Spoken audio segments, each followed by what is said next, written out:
अस्सलामुअलैकुम। उर्दू टीवी के कशिश खबरनामे में आपका इस्तकबाल है। मैं हूं मोहम्मद अब्दुल मोहसिन और इस खबरनामे की शुरुआत करेंगे हम सुर्खियों से।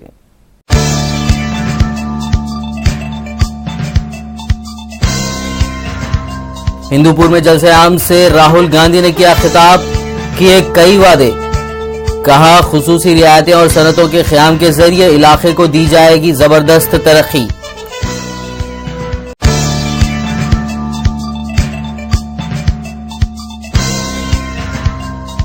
मैं मोदी की तरह डरपोक नहीं हूं, दिग्विजय सिंह ने हैदराबाद में की मीडिया से बात।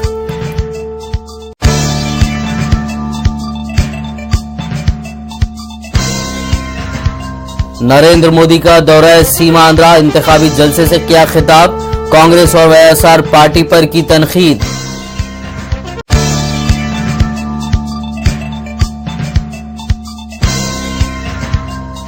रजनीकांत का रोबोट एक्टिव रहता है तो सोनिया का रोबोट क्यों रहता है सुस्त। चंद्रबाबू नायडू ने की वजीर आजम मनमोहन सिंह पर तनकीद।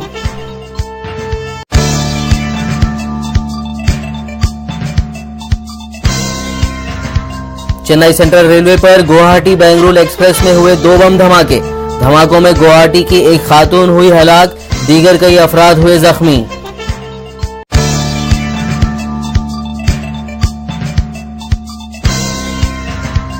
असद नवाज फोर्सेस ने हलब शहर में एक स्कूल पर किए फिजाई हमले, मासूम बच्चों समेत 25 अफराद हुए हलाक।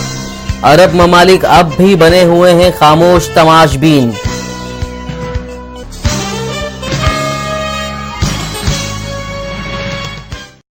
और अब खबरें तफसील से। कांग्रेस के नायब सदर राहुल गांधी ने सीमांध्रा के इलाके को हर एतबार से तरक्की देने का वादा किया है। उन्होंने आंध्र प्रदेश में अनंतपुरम के हिंदूपुर में जलसे आम से खिताब करते हुए कहा कि रियासत की तकसीम के लिए तमाम पार्टियां कांग्रेस को जिम्मेदार करार दे रही हैं, जबकि कांग्रेस ने कोई गलती नहीं की है। उन्होंने सीमांध्रा के अवाम से वादा किया कि आंध्र प्रदेश को खुसूसी मौकूफ और सनतों के क़याम के लिए खुसूसी रियायतों के जरिए खूब तरक्की दी जाएगी। उन्होंने कहा कि आंध्र प्रदेश में कांग्रेस इख्तिदार पर आने की सूरत में tribal university, ITI, ITM, AIMS जैसे तालीमी इदारों को कायम किया जाएगा। उन्होंने कहा कि इसी तरह मरकजी हुकूमत ही पोलावरम प्रोजेक्ट के काम को मुकम्मल करेगी। राहुल ने सीमांध्रा की आवाम को तयखुन दिया कि हैदराबाद में मुकीम सीमांध्रा के आवाम को मुकम्मल तहफ़्फ़ुज़ फराहम किया जाएगा। उन्होंने दावा भी किया कि कांग्रेस ने जब भी वादा किया है उस वादे को पूरा भी किया है। इस जलसे में सीमांध्रा के इंतखाबी कमेटी के चेयरमैन व मरकजी वजीर चिरंजीवी, आंध्र प्रदेश कांग्रेस कमेटी के सदर रघुवीरा रेड्डी, रियासती कांग्रेस उमूर के इंचार्ज दिग्विजय सिंह और दीगर कई कांग्रेसी कायदीन ने शिरकत की। The states were divided. We ensured that Andhra's interest was protected. The issue of special category state to Andhra was asked for by the people of Andhra. The prevailing view was that special category status should not be given to Andhra Pradesh.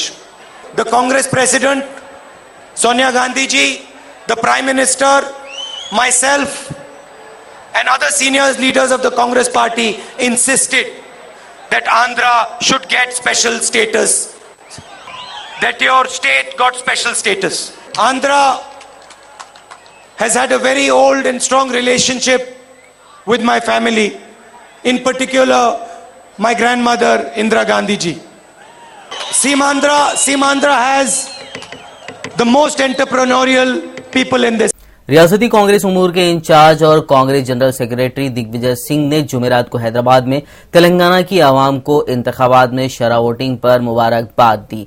Digvijay Singh ने हिंदूपुर में हुए राहुल गांधी के जलसे को भी कामयाब करार दिया। इसके अलावा टीवी एंकर अमृता राव के साथ शादी के मामले में उन्होंने कहा कि वो मोदी की तरह डरपोक नहीं है, बल्कि वो टीवी एंकर से शादी के सिलसिले में किसी भी किस्म की तनकीद का सामना करने तैयार हैं। उन्होंने कहा कि टीवी एंकर की तलाक की मंजूरी के बाद वो उनसे शादी कर लेंगे। वाज़ेह रहे कि दिग्विजय सिंह की अहलिया की पिछले साल कैंसर की वजह से मौत वाक़ई हो गई थी। As far as I am concerned, I don't hide my relationship with Mr. Modi does. I am absolutely clear in this. I am not a coward, which Mr. Narendra Modi unfortunately is. When did you going to marry her? Well, this will depend on her getting that divorce. Whatever it is, it's a private matter, which I have made it public because I want people to understand that I have nothing to hide. I have the courage of my conviction and I have the courage to face consequences. What is the difference between Narendra Modi and you? He is a coward who has hidden his wife for last 30 years and I am Bharatiya Janata party के वजीर आजम ओहदे के उम्मीदवार नरेंद्र मोदी सीमांध्रा के दौरे पर हैं। नरेंद्र मोदी ने सीमांध्रा में इंतखाबी जलसे से खिताब किया। उन्होंने अपनी तकरीर का आगाज तेलुगु जबान से किया। मोदी ने रैली में मौजूद नौजवानों को मुल्क का मुस्तकबिल साज करार दिया। उन्होंने वाईएसआरसीपी और कांग्रेस पार्टी पर सख्त तनकीद की। उनका कहना था कि अगर सीमांध्रा को सोने की रियासत बनाना हो तो चंद्रबाबू नायडू को जिताना होगा। उन्होंने जगन का नाम लिए बगैर कहा कि अगर इख्तियार जेल के सजा याफ्ता मुलजिमीन के हाथों में जाता है तो सीमांध्रा स्कैम वाली रियासत बन जाएगी। उन्होंने कहा कि अब अवाम को फैसला करना होगा कि वो किस को अपना वोट देकर कामयाब बनाएंगे। इस मौके पर बीजेपी सीनियर कायद वेंकैया नायडू, प्रकाश जावड़ेकर, चंद्रबाबू नायडू, पवन कल्याण और पुरंदेश्वरी ने भी खिताब किया। कांग्रेस गोत्र से आया हुआ कोई भी नेता होगा, वे आंध्र के लोगों को नफरत करना उसके स्वभाव में है। कांग्रेस नायकुల గోత్రానికి సంబంధించిన ప్రతి నాయకుడు కూడా ఆంధ్రకు అన్యాయం చేయడం వాళ్ళకి అలవాటుగా మారింది, స్వభావంగా మారింది। यहाँ के मुख्यमंत्री अंजैया जी एयरपोर्ट पर ये राहुल भैया के पिताजी राजीव गांधी, जो प्रधानमंत्री भी नहीं थे, पार्टी के महासचिव थे, यहां पर एयरपोर्ट पे आंध्र के मुख्यमंत्री का अपमान किया था और वो रो पड़े थे। आंध्र का नाटी मुख्यमंत्री श्री टी अंजय्यను విమానాశ్రయంలో ప్రధానమంత్రి కాకపోయినా కేవలం ప్రధాన కార్యదర్శిగా ఉన్న ఈనాటి రాహుల్ గాంధీ తండ్రి రాజీవ్ గాంధీ ఎయిర్పోర్ట్ లో ఆయన్ని అవమానపరిచాడు। అంజయ్య గారు కళ్ళ పర్యంతం అయ్యారు। संजीव रेड्डी कांग्रेस पार्टी ने अधिकृत रूप से उनको राष्ट्रपति के चुनाव का उम्मीदवार बनाया था, लेकिन श्रीमती गांधी ने उनकी पीठ पे छुरा भोंक करके उनको चुनाव हरवा दिया था। अरे कांग्रेस पार्टी श्री संजय रेड्डी గారిని రాష్ట్రపతిగా నిర్ణయించింది, కానీ శ్రీమతి ఇందిరా గాంధీ సంజయ్ రెడ్డిని రాష్ట్రపతి ఎన్నికల్లో ఓడించింది कांग्रेस पार्टी इंदिरा गांधी। भाइयों बहनों, देश आजाद होने के बाद भारत को आर्थिक आजादी की दिशा में ले जाने का श्रेय अगर किसी एक व्यक्ति को जाता है तो यही मेरी आंध्र भूमि का सपूत, जो भारत के प्रधानमंत्री थे, श्रीमान नरसिम्हा राव को जाता है। దేశంలో ఆర్థిక సంస్కరణలు మొదలుపెట్టినట్టు యొక్క శ్రేయస్సు ఎవరికైనా నాయకుడికి చెందుతుందంటే ఈ ఆంధ్రప్రదేశ్ చెందిన యొక్క పివి నరసింహారావుకి ఆ యొక్క ఖ్యాతి చెందుతుంది। मैं कह सकता हूं कि नरसिम्हा राव कांग्रेस की परंपराओं से हट करके आज आर्थिक आजादी की लड़ाई को शुरू किया था। ఆర్థిక సంస్కరణను నరసింహారావు ఇతరులు లెక్కపెట్టకుండా ఆ రోజు కాంగ్రెస్ పరంపరలు కాదని ఆయన సంస్కరణల ముందుకు తీసుకెళ్లాడు। एक बहादुर शाह जफर हुआ करते थे, बहादुर शाह जफर हुआ करते थे इतिहास में, जिन्होंने अंग्रेज सल्तनत के खिलाफ हिंदुस्तान की आजादी की लड़ाई लड़ी थी। ये बहादुर शाह जफर अने नायकुడు ఆ రోజు ఇంగ్లీష్ వాళ్ళకి వ్యతిరేకంగా పోరాటం సాగించాడు। बहादुर शाह जफर जब उसका देहांत हो गया तो दिल्ली में बैठी हुई अंग्रेज सरकार ने बहादुर शाह जफर को 2 गज जमीन देने से मना किया था, क्योंकि बहादुर शाह जफर अंग्रेजों के खिलाफ आजादी का जंग लड़े। तेलुगुदेशम पार्टी सरबराह चंद्रबाबू नायडू ने सीमांध्रा में मुनक्किद इंतखाबी जलसे से खिताब किया। नायडू ने कहा कि अगले चंद दिनों में बीजेपी मुल्क का इख्तियार हासिल कर लेगी। नायडू का कहना था कि रवा इंतखाबात में एनडीए इत्तेहाद को 300 नशिस्तें हासिल होंगी और नरेंद्र मोदी मुल्क के वज़ीर-ए-आज़म बन जाएंगे। उन्होंने कहा कि अगर आंध्र प्रदेश में टीडीपी को इख्तिदार हासिल होता है तो रियासत को बहुत ज्यादा तरक्की हासिल होगी। नायडू का कहना था कि रजनीकांत के रोबोट्स फिल्म में सरगर्म रहते हैं, लेकिन सोनिया गांधी का रोबोट सुस्त पड़ा हुआ है।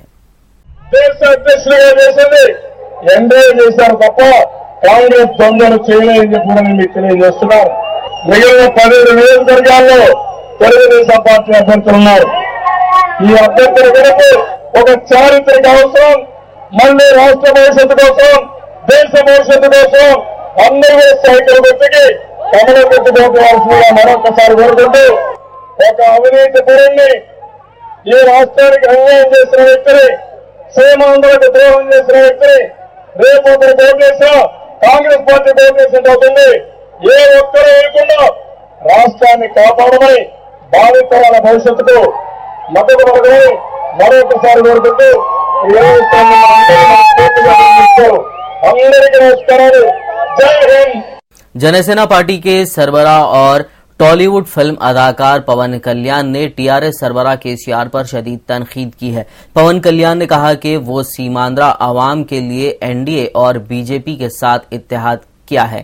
उनका कहना था कि केसीआर मेरे खिलाफ जितने चाहे मुकदमात फाइल करें, लेकिन मैं डरने वाला नहीं हूं। उन्होंने जगन पर भी तनकीद करते हुए कहा कि केसीआर ने हमेशा सीमांध्रा अवाम के खिलाफ बदजबानी की, लेकिन जगन ने कभी भी उसका जवाब नहीं दिया। उन्होंने एनडीए के ताईद में वोट देने की आवाम से अपील की। ఈ రోజున సీమాంధ్రకు ముఖ్యమంత్రి కావాలని వైఎస్ఆర్సీపీ తరఫున వైఎస్ జగన్ మాట్లాడుతున్నారు. ఏ రోజునా సరే గొంతెత్తి ఇంతమందిని పిచ్చి పిచ్చిగా చేస్తా ఉంటే కేసీఆర్ కనీసం గొంతెత్తారు వైఎస్ జగన్. వైఎస్ జగన్ అవుతారు సీమాంధ్ర పుట్టలేదా? సీమాంధ్ర కోసం దక్కిపోయిందా?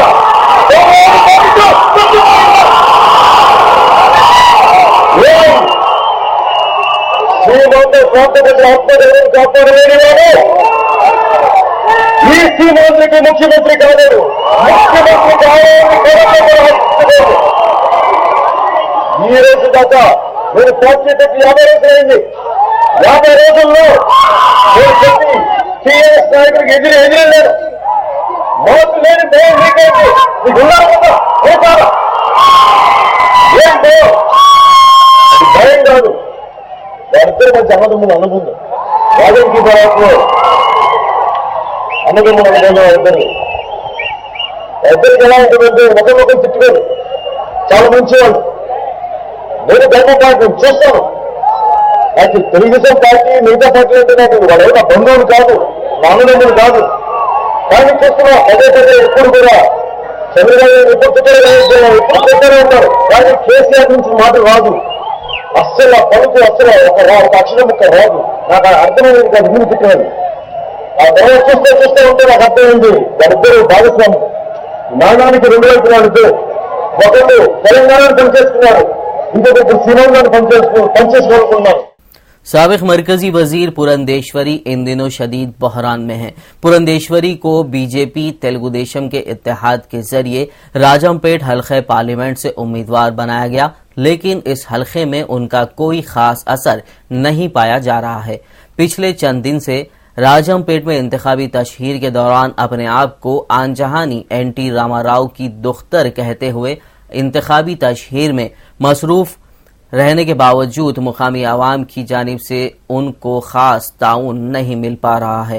रियासत के तकसीम के फैसले से नाराज होकर कांग्रेस से बीजेपी में शामिल होने वाली पुरंदेश्वरी को रियासत की तकसीम के ऐलान के बावजूद आखिरी वक्त तक ओहदों पर फाइज रहते हुए बीजेपी में शमूलियत और कांग्रेस की तनकीद को गैर दुरुस्त कहा जा रहा है। इसके अलावा उनके उम्मीदों के मुताबिक मुकामी आवाम उनका साथ देने से गुरेज भी कर रही है।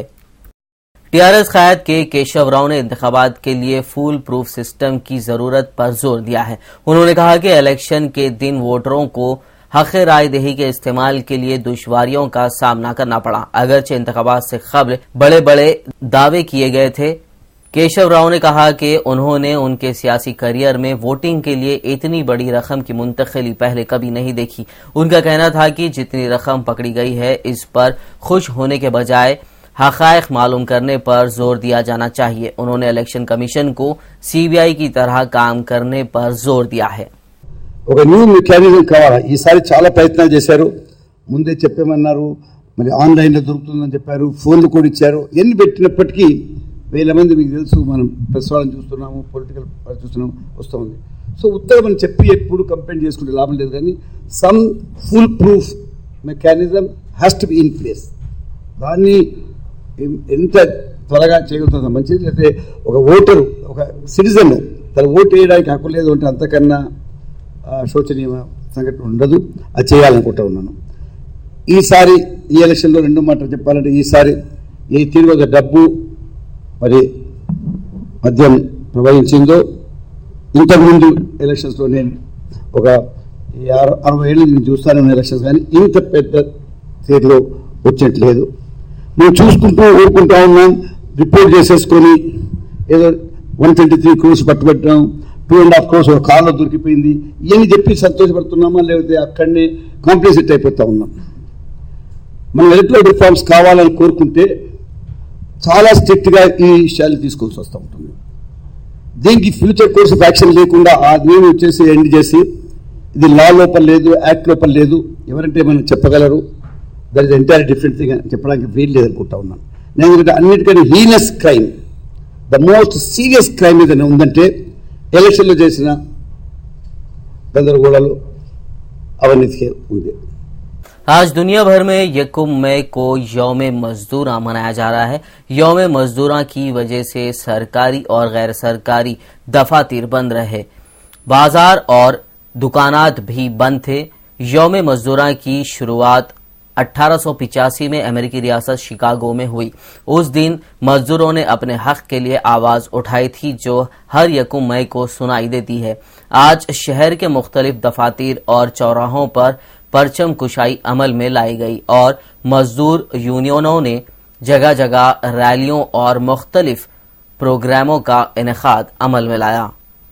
चेन्नई रेलवे स्टेशन में हुए बम धमाकों के बाद अब मुल्क भर के रेलवे स्टेशनों पर सिक्योरिटी अहलकार चौकस हो गए हैं। सिकंदराबाद रेलवे स्टेशन पर भी रेलवे पुलिस ने तलाशी मुहिम तेज कर दी है। सिकंदराबाद रेलवे एसपी चंद्रशेखर रेड्डी और डीएसपी मुरलीधर ने डॉग स्क्वाड्स के साथ मुसाफिरों के साजो सामान की तलाशी ली, साथ ही आवाम को चौकस रहने का मशवरा दिया।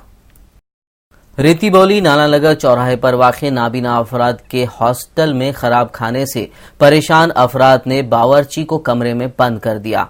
नाबीना अफराद का कहना है कि शिकायत के बावजूद उन्हें खराब ग़िज़ा मुहैया की जा रही थी। इत्तला मिलते ही पुलिस ने हॉस्टल पहुंचकर मुकदमा दर्ज करते हुए जांच शुरू कर दी है।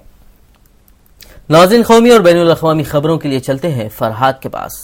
अस्सलाम वालेकुम नाज़रीन, सबसे पहले पेश है कौमी खबरें।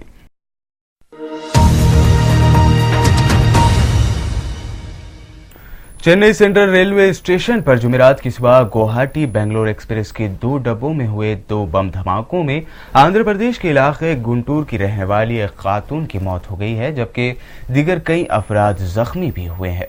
खबर है कि पुलिस ने इस मामले में 2 मुश्तबा अफराद को हिरासत में लिया है।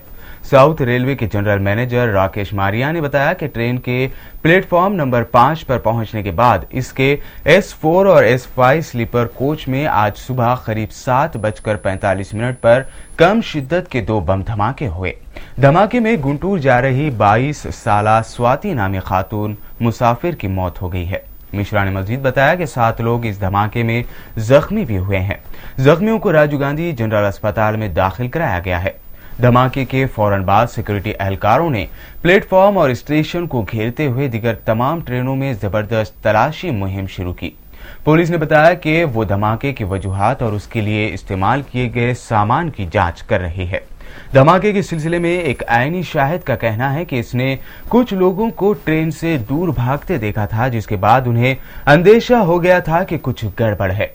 उसने बताया कि रेल के डब्बों को बहुत नुकसान नहीं पहुंचा है, सिर्फ एक सीट धमाके में नुकसान हुई है। Very unfortunate incident happened at Chennai at 7:30 a.m. Rupees 25,000 each to the passengers who received major injuries and rupees 5,000 each to the passengers who received minor injuries.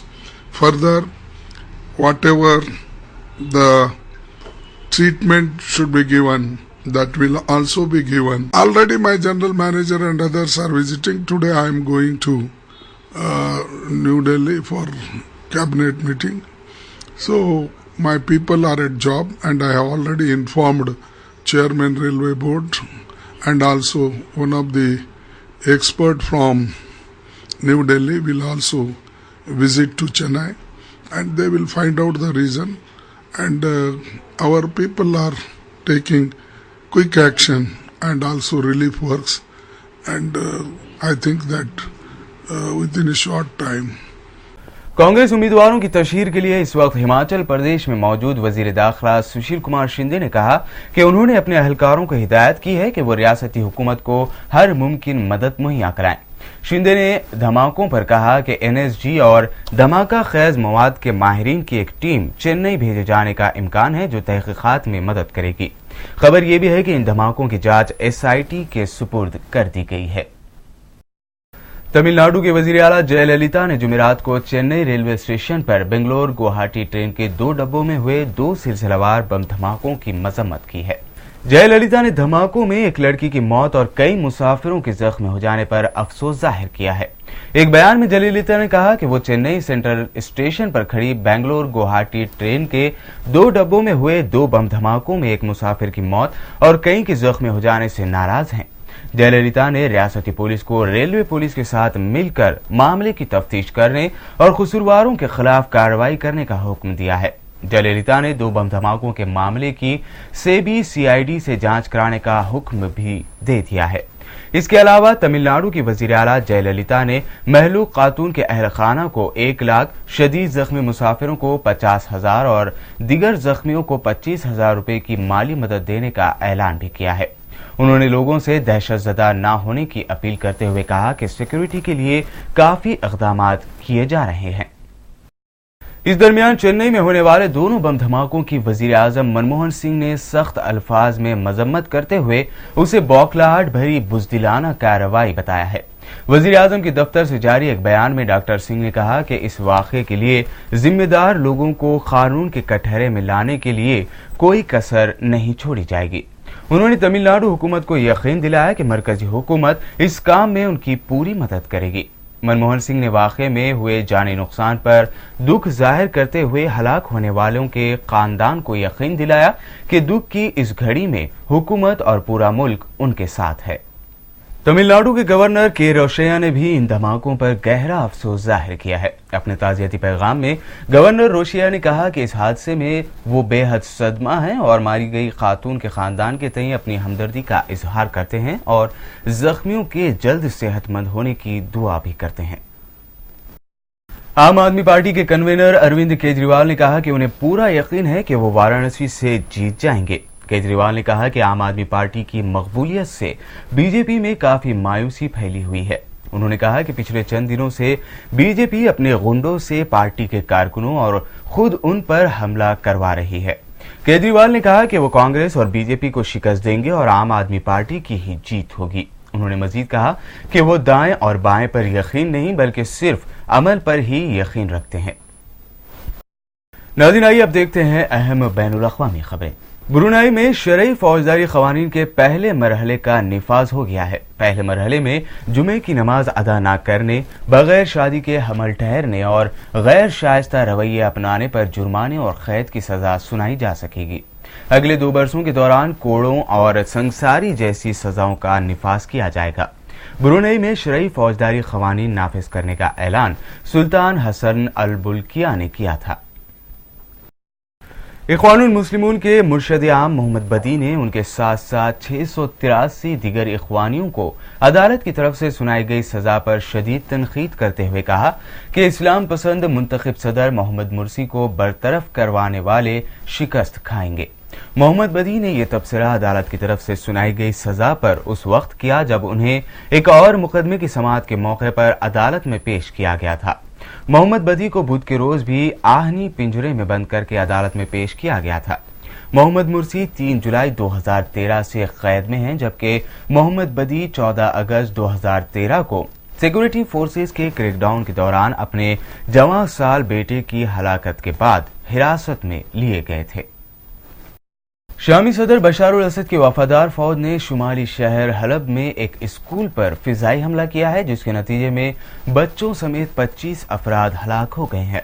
Shami फौज गुज़िश्ता कई रोज से हलब में बागियों के ज़ेर कब्जा इलाकों पर बैरल बमों के हमले कर रही है।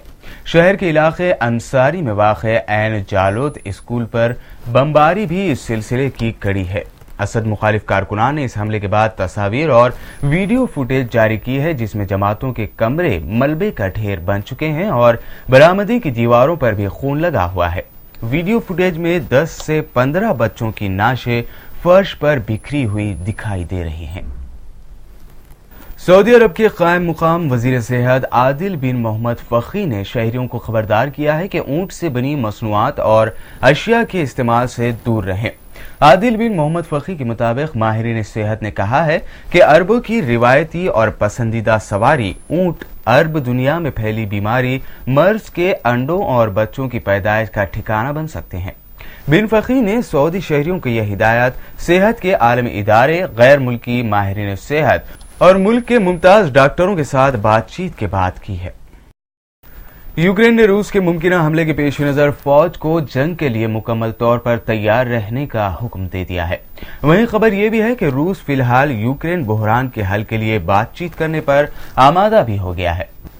इस दरमियान IMF ने यूक्रेन के लिए 17 अरब डॉलर इमदाद की मंजूरी दे दी है। रूस के हामी मुसल्लह अफराद ने मशरक़ी यूक्रेन के कोयले और स्टील की पैदावार के सबसे बड़े इलाके डोम्बास और अल्शूस शहर की सिटी काउंसिल की इमारत पर भी कब्जा कर लिया है, जबकि यूक्रेन ने जासूसी के इल्जाम में रूस के एक दिफाई अताशी को गिरफ्तार करके मुल्क से निकल जाने की हिदायत कर दी है। यूक्रेन के अबूरी सदर ओलेक्जेंडर ने रूस की जानिब से किसी भी मुमकिना हमले के खदशे के पेश नजर मुसल्लह अफवाज को हाई अलर्ट कर दिया है। उधर रूसी वजारत खारजा ने यूक्रेन के बयान पर गहरी तशवीश का इजहार करते हुए ऐसे बयानात जारी करने से गुरेज करने को कहा है। नाज़रीन, ये थी अहम कौमी और बैनुल अक़वामी खबरें। मजीद ताज़ा तरीन खबरों का हाल जानने के लिए चलते हैं दोबारा मोहसिन के पास। शुक्रिया फरहाद। नाज़रीन, आखिर में एक और नजर डालेंगे सुर्खियों पर।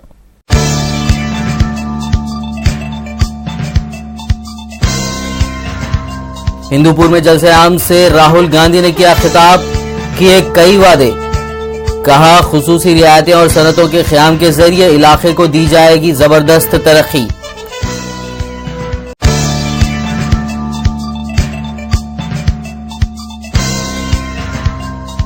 मैं मोदी की तरह डरपोक नहीं हूं, दिग्विजय सिंह ने हैदराबाद में की मीडिया से बात।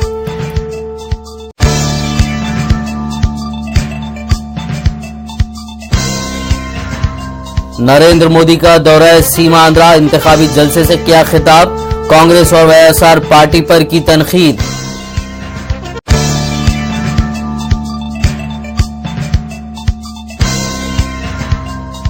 रजनीकांत का रोबोट एक्टिव रहता है तो सोनिया का रोबोट क्यों रहता है सुस्त, चंद्रबाबू नायडू ने की वजीर आजम मनमोहन सिंह पर तनकीद।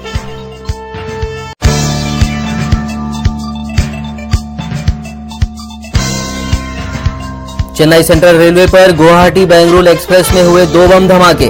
धमाकों में गुवाहाटी की एक खातून हुई हलाक, दीगर कई अफराद हुए जख्मी।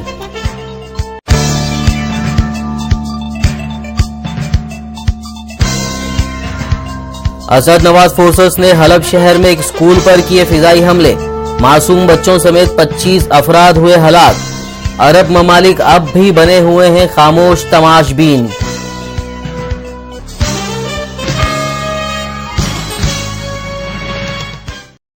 इसी के साथ कशिश खबरनामा इख्तिताम को पहुंचा। मिलते हैं अगले खबरनामे में, तब तक के लिए देखते रहिए उर्दू टीवी। अल्लाह हाफिज।